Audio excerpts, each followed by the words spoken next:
It was such an upsetting thing when you were trying to do something good and then it turned so ugly so quickly. I called them, said to her, I'm really interested in one of the puppies that you showed in your video. So she said, well, we're on our way up to Bakersfield. It's $4,500 to get them out. We've been raised $2,500. We need another $2,000. I said, I'll give you the $2,000 if you can let me have that one dog that I saw in the picture. We went to Wagmor.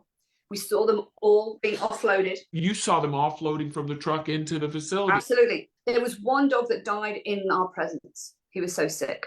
He was throwing up blood and he died. He died right there in front of us. Had he not been sick that moment, she would have fostered it out and it would have ended up dead on someone's hands. Possibly infecting their own pets with Correct. And I went in. The little one that I liked, he's already been fostered out to someone else. Okay. But I just gave you $2,000. Not that that should push me into the front of the line, but I did want that dog. She's like, no, that's not how it works. And I waited, saw all the foster people come in, and they had no idea what dog they were getting. They had no idea. So they could have given me that dog. All the little puppies are gone. One little dog left. And I said, well, what's going on with this one?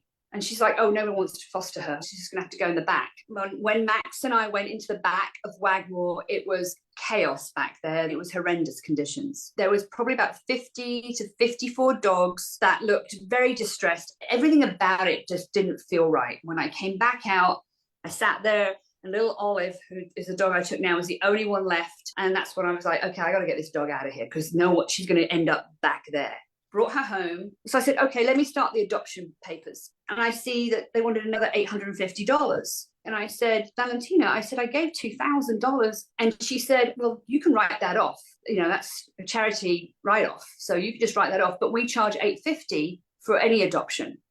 It was very perplexed. And I'm like, well, this is crazy. So the next day she harassed me again with another text. Are you going to adopt? What is going on here? This does not seem right. But I have to ask, $850 to adopt? You're supposed to be rescuing them and giving them a good home. You shouldn't be making any money off of them.